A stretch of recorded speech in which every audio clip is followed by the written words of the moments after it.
All right, what's good, ladies and gentlemen, boys and girls? I'm back with another video. This time will be Karate Kid Films review.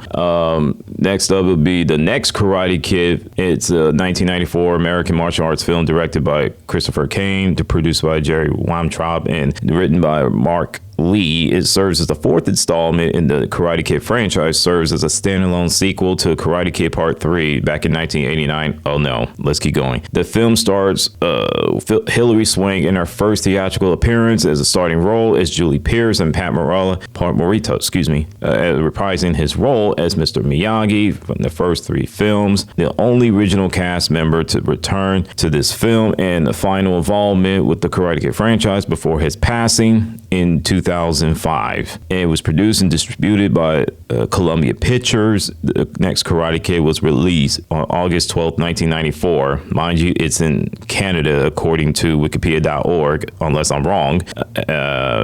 August 12, 1994, to negative reviews by critics, and became the lowest grossing film in the franchise. And it was released here in the United States the next month on September 9th, 1994. The running time is 107 minutes.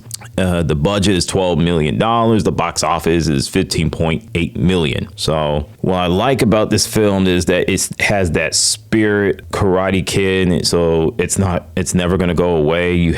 I feel that Miyagi and Julie Pierce are the main stars, and I like the fact that you have a female protagonist, and it gives hope to little girls out there who wants to learn, art of self-defense or want to get into, world of martial arts, And yes, she did struggle with anger issues, and she's a teenager due to her parents' death in the car crash, and the behavior has led to a friction between her and her grandmother, along with the students and teachers. She does, rebellion things. She's not a rebellion. She does rebellion things, sneaking to school, taking the hawk named Angel and keeping it in the pigeon coop on the top of the roof. So, and she knows how to fight because it caught Mr. Miyagi's attention, and by jumping on the car into a tiger position. And she was taught karate by her father, who learned from her grandfather, Miyagi's student. So then you have Michael Ironside, who is Colonel Duggan, and if you know that name in the video game world and you're a Splinter Cell fan, you know who I'm talking about. So keep an eye on that one. So the biggest negative I had with the film, it suffers the similar issues as Karate Kid Part 3. It had that stench. It just won't go away. I don't hate the film. I just think it's the second least favorite film of mine. Next to the Karate Kid Part 3 is my least favorite film. So hopefully they bring Hilary Swank's character into future Karate Kid films or live streaming TV show or whatever the Karate Kid franchise decide to do with her and her character. So, and that includes the next character I'm going to talk about. Karate Kid 2010 is a martial arts drama film directed by Harold Zord from a screenplay by Christopher Murphy, based on the story of Robert Mark Kyman. And it serves as the fifth film in the Karate Kid franchise. The film stars Jaden Smith, who played by Drake Parker, and Jackie Chan in the lead roles. He's Mr. Han. And the story follows a 12-year-old Drake Parker from Detroit, Michigan, who moves to Beijing, China with his widowed mother, Sherry, and runs afoul in the neighborhood bully, Chang. He makes an unlikely ally in the form of aging maintenance man, Mr. Han, Kung Fu master, who teaches him the secrets of self-defense. And the film serves as a remake of the 1984 film with the same name, following a similar narrative, but a setting moved to China, and the martial arts changed despite the film's title from karate to kung fu. The announcement, the sixth film, The Karate Kid Legends, came out this past year. With Jackie Chan and the original star of Machio reprising their roles, recon the film, placing it in the same fictional universe of the original films. So, yeah, I mean, I love everything about this film. You have the teacher-student relationship, the cast, the chemistry of the cast, the action scenes. I mean, I have no issues. I have very little issues with this film. Now, the thing I did not like about this film, I'm like, why call it a Karate Kid when it's being taught in, kung fu? It doesn't make sense. And I know there are people out there do not like this film because it comes off as a 1984-ish. They feel like, hey, if I want to watch Karate Kid 1984, I'll just go and I just leave the 2010 alone and watch the original, the classic, the better or the best Karate Kid film in that franchise, or the best martial arts film alive. So